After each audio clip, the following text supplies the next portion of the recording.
and internal auditing. These efforts are commendable, and we credit Louisville Metro and LMPD for acknowledging that change is necessary. But more must be done. The Justice Department recommends 36 remedial measures that provide a starting framework for changes that are necessary to improve public safety, build community trust, and comply with the Constitution and federal law.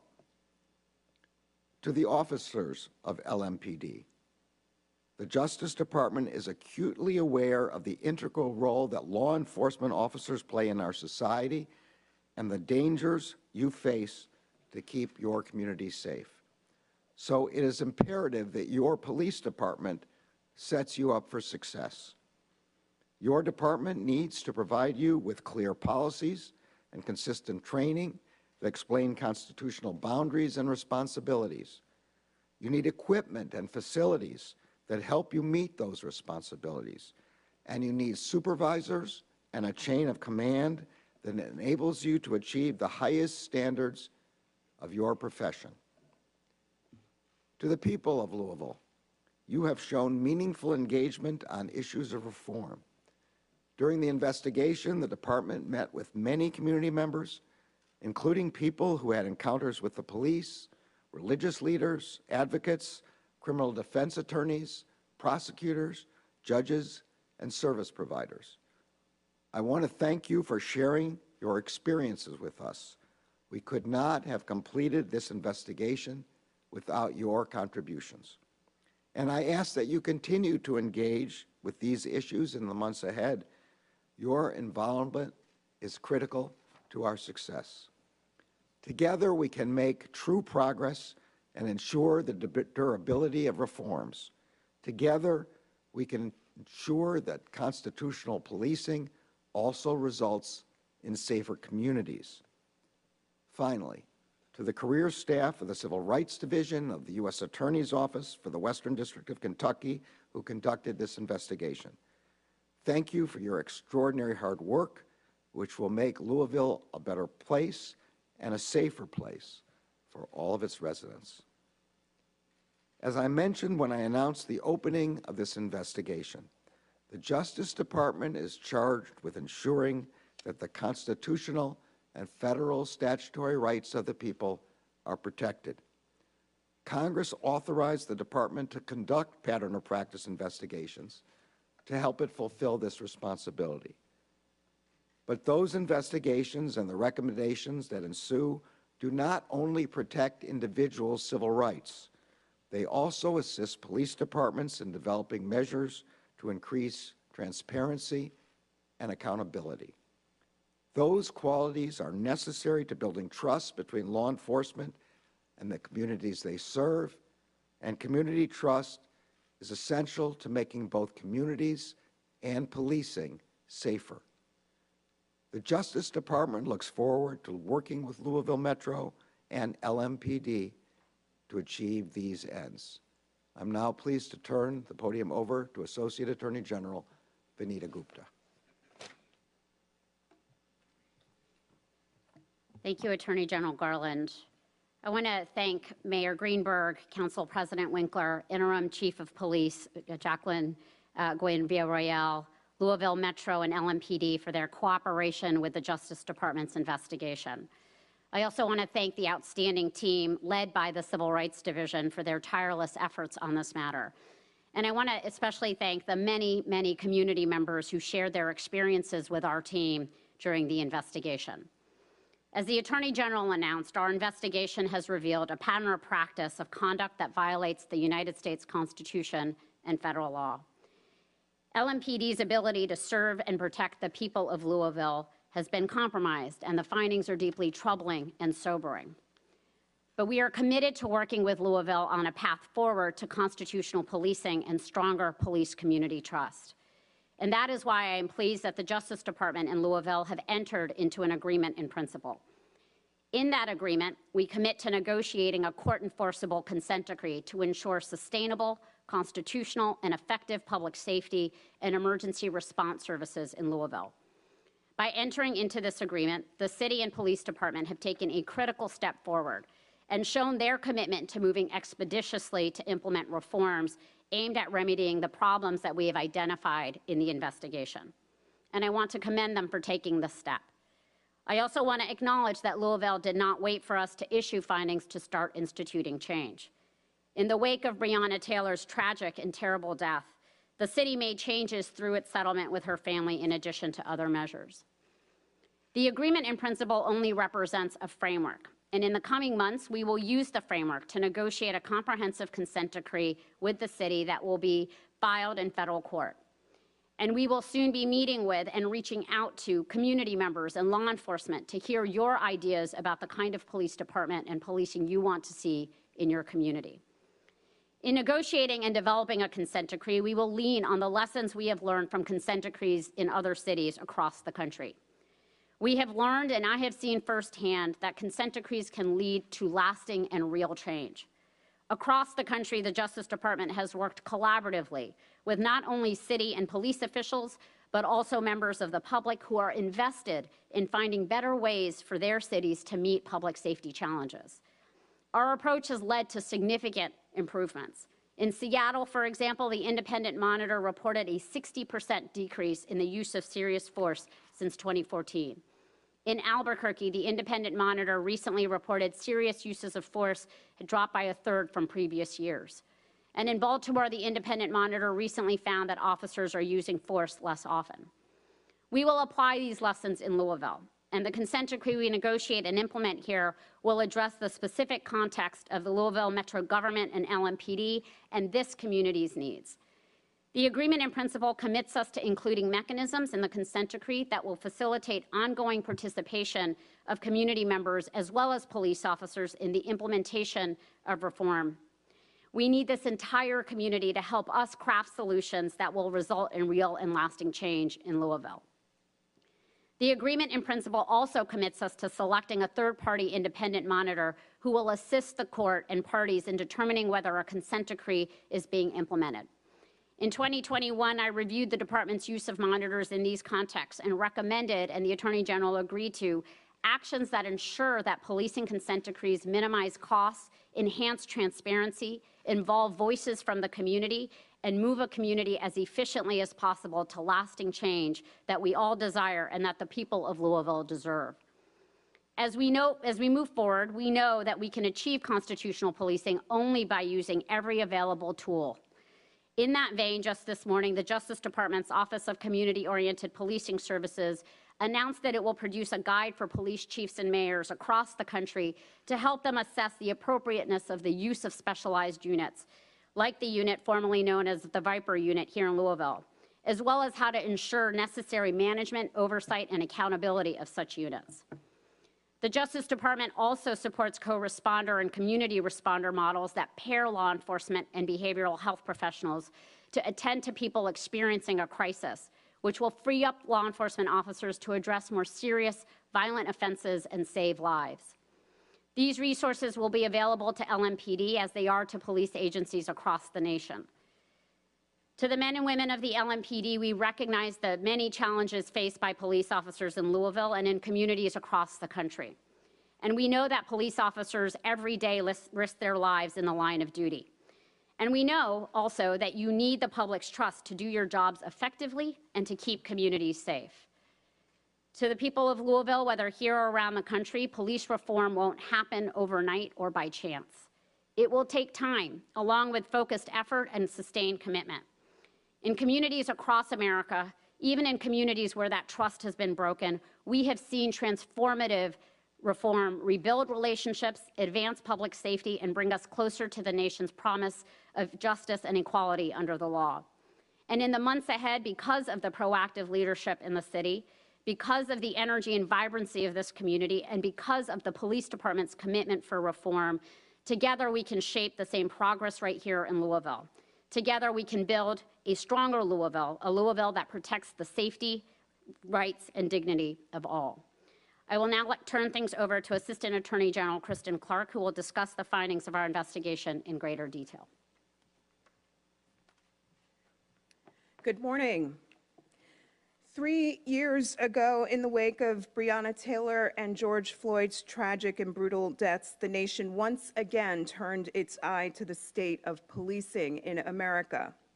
People across the country came together to demand action from their leaders, accountability from the police departments that protect and serve them, and reforms that can ensure public safety while restoring public trust.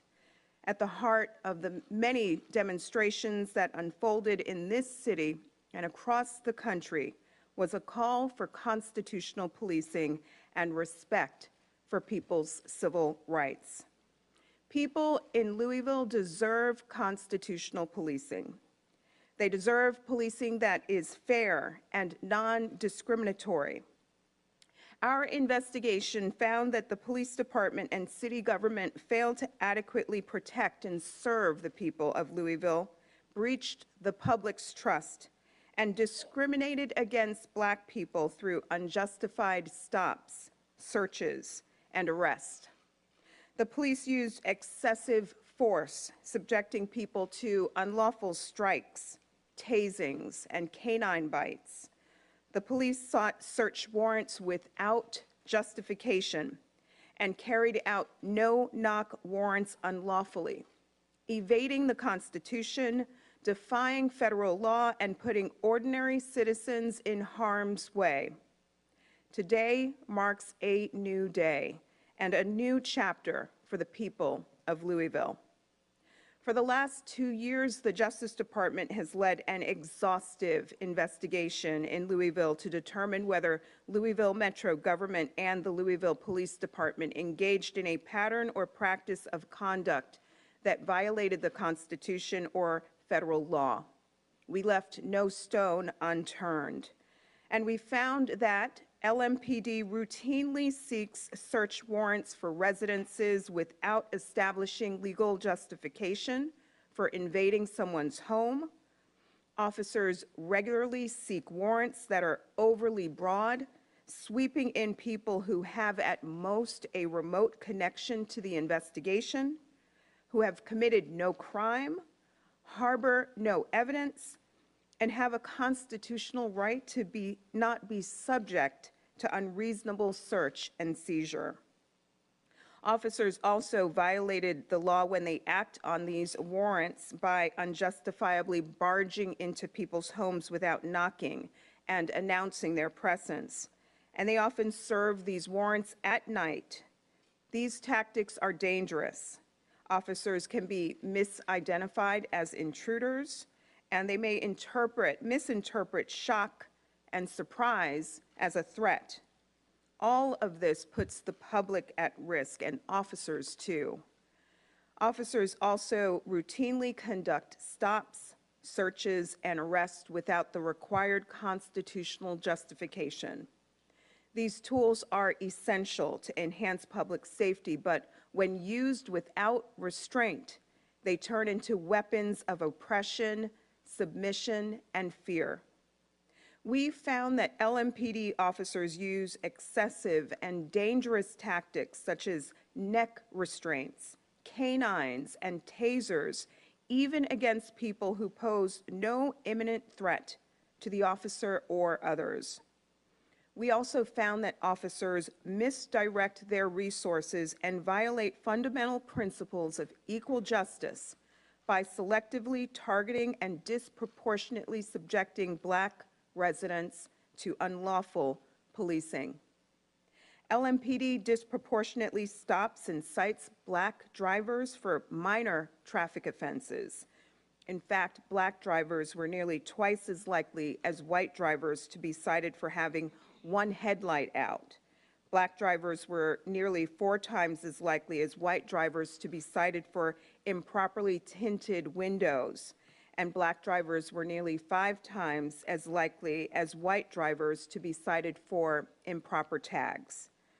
LMPD also disproportionately searches Black drivers who are stopped and cited.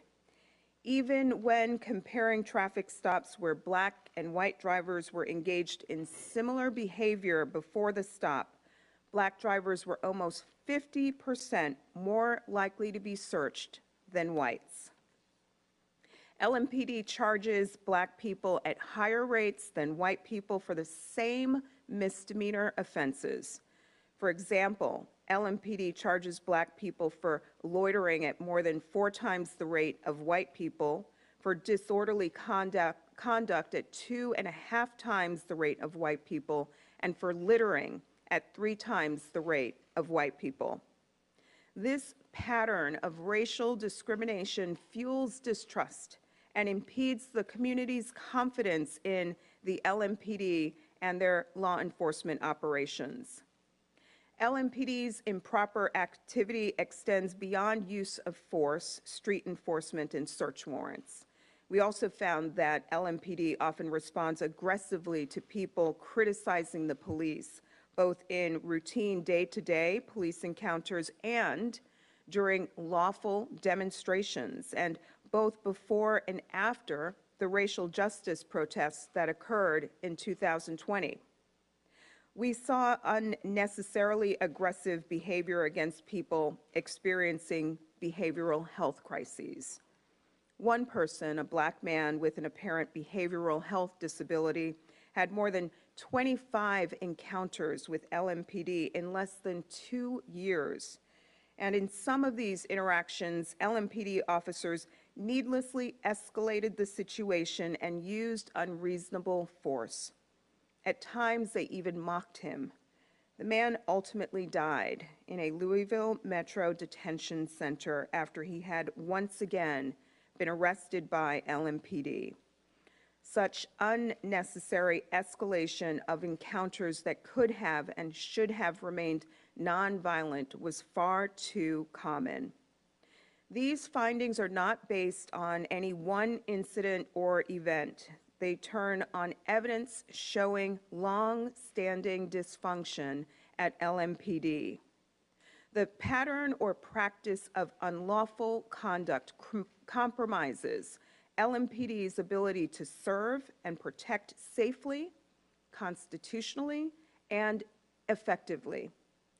Instead, LMPD has practiced an extreme, misdirected, and counterproductive style of policing. And as Attorney General Garland noted, these findings give us reasonable cause to believe that Louisville Metro and LMPD engage in a pattern or practice of conduct that violates both the Constitution and federal law. Together, our findings have at their core a lack of effective management, training, and accountability. The Louisville Police Department can do better and will do better at respecting the civil rights of this community, and better at working with the community to fight crime. Our investigation here was guided by a few core principles. First, policing in America, and particularly here in Louisville, is complex. We know that interactions with members of the public don't happen in a vacuum. Dynamics like racial segregation, poverty, and violence all affect how officers do their job. Second, being a police officer is hard and dangerous work. Officers are often faced with complex, fast-paced situations which at times threaten their lives and the lives of others. And third, members of the public may see the police in different ways. Some see the police as pillars of the social order who get us through the worst days of their lives. Others view the police with skepticism and worry that any encounter poses the risk of being unfairly targeted and victimized. With all of these realities in mind, again, our efforts were exhaustive. We talked to hundreds of people across this city. We rode with officers in their cars on patrol. We spoke with city and union officials, judges and attorneys, advocacy groups, religious leaders, and community members from different walks of life. And along with our experts, we reviewed thousands of documents regarding LMPD's enforcement activities, and we watched thousands of hours of body-worn camera footage. We know sustainable police reform requires going beyond mere surface-level changes. It requires digging deep into the root causes of systemic problems. It requires creative ideas from many sources that can help LMPD and Louisville Metro achieve their public safety mission in line with the Constitution, federal law, and the community's values. It also requires an optimism that change is possible and a hard-nosed realism about the solutions that can achieve that change.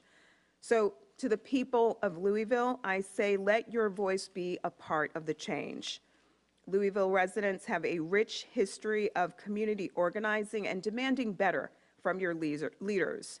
And we want your activism and engagement to energize and advance this reform process. In the road ahead, as we focus on creating solutions that will drive real, lasting change in the city, the Justice Department will be reaching out to community members and law enforcement to hear about the kind of police department that people want for their city.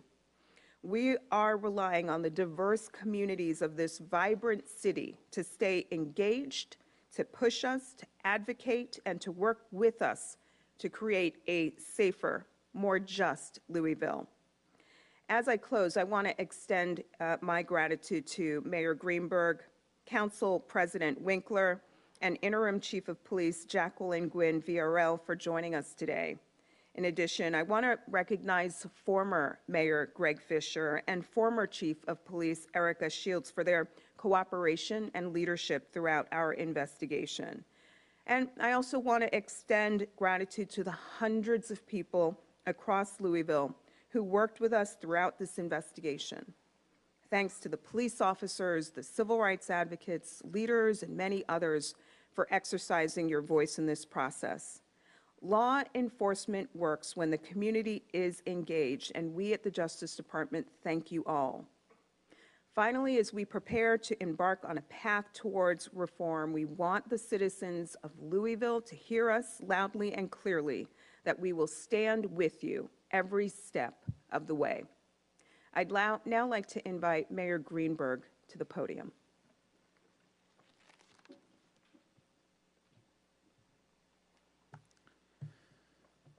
Thank you. Our city has been through a lot these past few years, and hearing the details of this report brings back a lot of painful memories, especially from 2020. Though for too many in our community, the memories this brings back are much older than that. Our city has wounds that have not yet healed. And that's why this report, this moment, are so important and so necessary. We have to understand and come to terms with where we've been so we can get to where we want to be. Chief Jacqueline Gwynn, Villarroel, and I were both sworn in 2 months ago. We took our oaths of office on January 2nd, knowing this investigation was reaching its conclusion, but not knowing what these findings would be. We both understood from the beginning that we would inherit and embrace this opportunity to reform and improve LMPD. The work is essential to reducing violent crime and strengthening public safety, which is our top responsibility at city government. And it's equally as important to acknowledge the infuriating examples of abuse cited in this report, particularly cases against Black and brown members of our community and women and children, abuses by the same people who were supposed to protect them. The chief and I and our entire teams will do everything possible and everything necessary to correct the mistakes of the past and heal the wounds they've left in our community. As the Department of Justice has noted, this work has begun, but we have a lot more to do. What we just heard from the Attorney General, from the Associate Attorney General, from the Assistant Attorney General, the descriptions of police misconduct and people looking the other way, all of that is unacceptable. It's inexcusable, and it's a betrayal of the public's trust. And it's a betrayal of the integrity and professionalism that the overwhelming majority of our officers bring to their job every day and every night. I want to address some of the reactions that I expect different people in our city will have to this report and some of the details of the findings. I know some people are surprised and horrified to hear stories about certain officers operating in ways that are so counter to our values as a community. All of this is really hard to hear and hard to accept. It's infuriating. I understand that. I also know there are people who are not surprised to hear the findings in this report because they see this report as confirmation of complaints they've made about their own interactions with law enforcement, sometimes for years. Many of those spoke out and felt dismissed or devalued. And now, the United States Department of Justice is essentially saying, yes, in many cases, you were right, and you deserved better. That's a powerful thing. I understand that, too. And I know there are people who will look at this report and they'll be eager to find some way to minimize it or dismiss it. They'll say it's all politics, or that you could find examples like this in any city. No, this is not about politics or other places. This is about Louisville. This is about our city, our neighbors, and how we serve them. We will not make excuses. We will make changes. We will make progress, continued progress, towards improvement and reform, towards making sure that LMPD delivers services that respect the Constitution, increase trust, and promote public safety and officer safety. The United States Department of Justice is demanding that we take action. The people of Louisville are demanding that we take action. Chief Gwynn Billerowell and I are taking action to reform and improve how our police department operates. Over the past few days, the Department of Justice and my office have reached an agreement in principle that will help us guide us as we implement next steps. We will continue to provide updates as we go through this process. There'll be many more announcements to come, and community input will absolutely be a critical part of the ongoing part of police reform. We will reform how we recruit, train, equip, support, supervise, and deploy the more than 1,000 public servants whose job it is to serve as guardians of the public safety every day and every night. I talk to and work with LMPD officers every day. And as the Department of Justice has said, the vast majority of our officers are good and honorable people who are doing this work because they want to serve. They want to help, and they're willing to put their lives on the line. They frequently go into dangerous, traumatizing, and heartbreaking situations to keep us safe. None of that excuses anything in the Department of Justice report, but it is something we need to understand as we carry out police reform, because it's our job to provide every officer with the support, training, structure, leadership, resources, and accountability they need so they can do their job and do it right. We need our officers to prevent and solve crimes while treating people with dignity and respect, because everyone from every community and every background deserves that. And as we just heard, too many people who deserved respect and dignity didn't get it from officers of the law sworn to protect them. Instead, they received contempt and abuse. To those people who've been harmed, on behalf of our city government, I'm sorry. You deserved better. We can and will do better. We are committed to putting reforms in place that will raise the department's standards and ensure constitutional and effective policing that reduce crime and improve public safety. We all understand this will take time and sustained effort. It will also take conversation and collaboration with our officers and staff, with their representatives and union, and with the individuals, businesses, and communities throughout the city that we all serve. This report paints a painful picture of LMPD's past, but it helps point us in the right direction for our future and to the next phase in the process of police reform in Louisville. That phase begins now. Our goal is to make LMPD the most trusted, trained, and transparent police department in America. We have a lot of hard work ahead. It's good and important work, and we will make our city safer, stronger, and healthier. So let's get to work.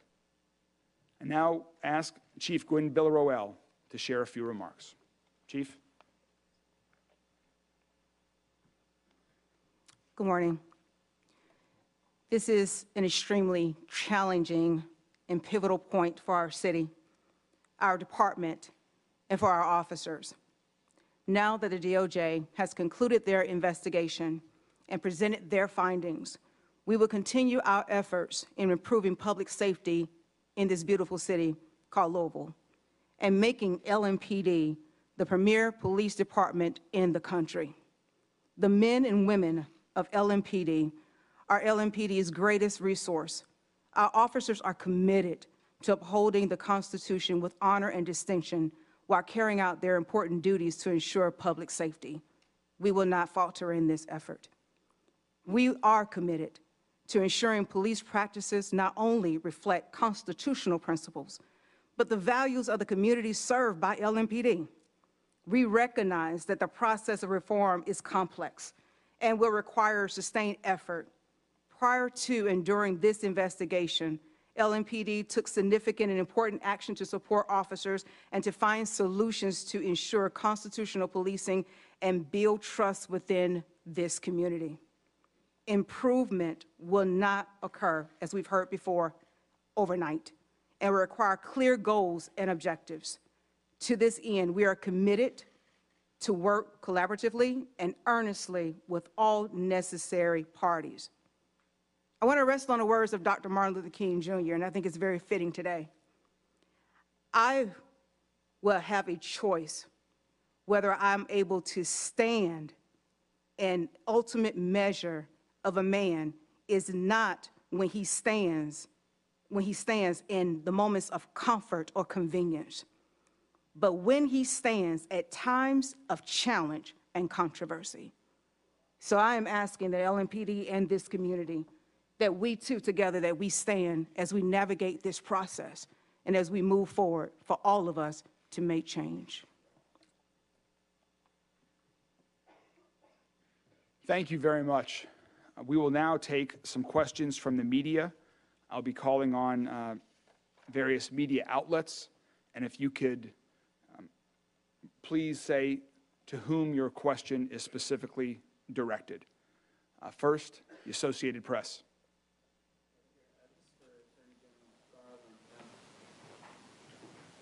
You mentioned early on in your address that a person affiliated with the police department had said this is a long time coming. Can you elaborate on that? And we hear a lot about what happened, but I think people wonder why. Is it for leadership? Is it training? Can you elaborate on how this kind of, why this happened? So I'll say a few things, and then I'm going to turn it over to our Assistant Attorney General. This is laid out pretty deeply in a pretty long report. The things that we found have been listed, and we've ticked them off already. They've ranged everything from improper use of force and of lethal force to search warrants not based on probable cause, to disparate policing practices in different parts of the city, to pretextual searches and stops in parts of the city. These are the things I think that the leader of the LMPD, who was quoted, was referring to. I'll also add that in some instances, there were no policies to prevent the misconduct that we saw. In some instances, we saw policies but no training. In other instances, we found no accountability. I'll also underscore that our investigation was not focused on isolated incidents. What we uncovered was a pattern and practices that run afoul of the Constitution and federal law, and the consent decree that we will now negotiate with the city will help put the police department and the city on a needed path to reform. Policies, training, accountability, appropriate systems to prevent the kind of problems that we identified will all be part and parcel of that consent decree. Thank you. Representative from the Courier-Journal. This is for General Garland. I believe one of the remedies in the report is some kind of review board that will monitor the police. Could you elaborate on whether that should be a civilian review board or what you and your associate and assistant have in mind? So there's two different things going on here. Before we completed this investigation, the city already put into effect an inspector general and an enhanced civilian review board. And in our remedy, it's more support for those operations. It may be what you're referring to as the monitor, which is a relatively common factor in these consent agreements. We expect that person will be an expert in this field. We hope to reach an agreement with the city and the police department as to who that will be. In the end, that determination will be made by the judge in charge of the consent decree, and that monitor will ensure that the elements of the consent decree are carried forward. Thank you. WFPL Radio. My question is for the Attorney General. Can you explain how having better police facilities would have mitigated discriminatory policing and civil rights violations that DOJ found? How having better? Yeah, so I mean, the facilities are part of, one long list of the kind of resources that police officers need. I think the Assistant Attorney General was just referring to this: better training, better understanding of what the boundaries of constitutional policing are, better support for officers' health and wellness, all of the better supervision. All of this goes into the way in which officers are then able to carry out their jobs and ensure that they follow the Constitution, that they protect the community, and that they're able to protect themselves. Thank you. WHAS-TV. Mayor, I'm not sure if this is to you, the chief, or the Attorney General on what you guys sorted out, but in the findings of the investigation here that seem to implicate a number of officers doing a number of different things that were against protocols and procedures for the law, will those officers be investigated in any way, reprimanded, and if so, by what agency? I'll start, and then whoever else wants to take that can. We have just received the details of the findings late yesterday. Two members of our administration have read the report in confidence, and so we will be, the chief and myself and our teams, will be reviewing the details of the findings that we were made aware of. And some of these incidents have already been reported and are known and have gone through an investigation process. Others may not have, and we will be looking at each one of those incidents as we review the findings report and the incidents they cite in further detail. Would you like to add anything else? The statutes used by the Justice Department here, 34 U.S.C. 12601, the Safe Streets Act, the Americans with Disabilities Act, and Title VI of the Civil Rights Act give us civil authority to identify whether or not there were pattern or practices of misconduct here.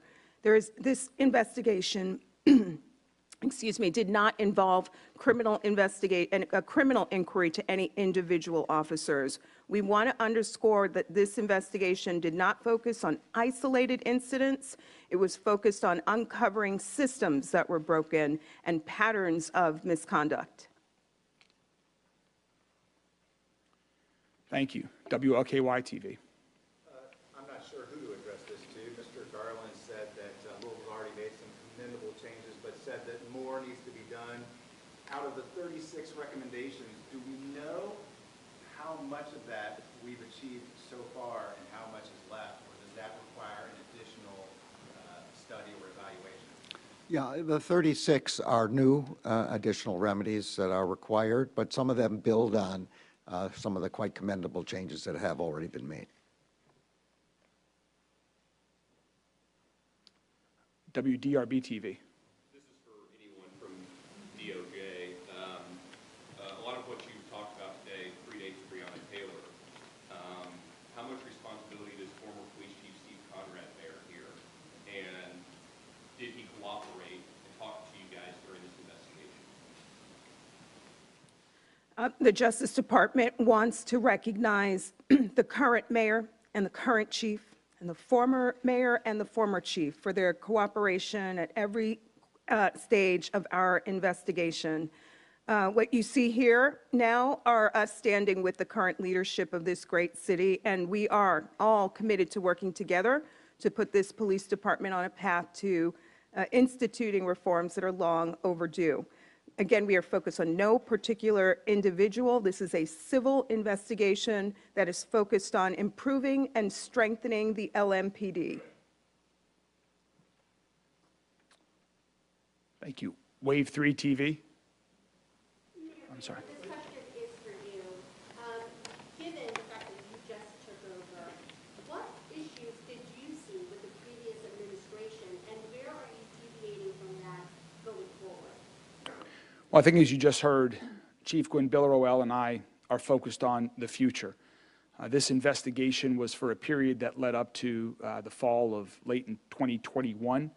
We are aware of some of the reforms that had begun to start with LMPD, but we are now been working collaboratively with the Department of Justice on ways that we can move forward, on ways that we can continue to improve policing in Louisville so that everyone is treated with the fairness, with the equity, with the justice that they deserve. And so that is what we will be working with the Department of Justice with over the coming months and, if necessary, years ahead until we get it right, until we can have a police department that everyone up here today, that all of us in the community are looking for. We had an option when I first took office and understood a little bit about what the Department of Justice was doing, and then in the more recent days when we were notified that the Department of Justice had completed their report as to how our city government would react. Even before reading the report, when we heard about what the findings were and were confidentially briefed on that, we immediately decided we wanted to collaborate. We wanted to cooperate. We want to work with the Department of Justice to reform and improve LMPD. And that's what Chief Gwen Billerowell and I are committed to, is working with the Department of Justice. One final note before we conclude, there will be a virtual community meeting tonight that the Department of Justice is hosting. It'll be at 7 p.m. tonight. And again, that's a virtual community meeting. I believe the details about how to sign on to that meeting were included in the press release, and we will post that as well on our various city government social media channels so that the entire community can participate. This is just the beginning of community participation in this process as we move forward together. So thank you very much to the Department of Justice. Thank you very much to everyone who's here today. We have a lot of work ahead, but all of us are committed to moving forward. Thank you all.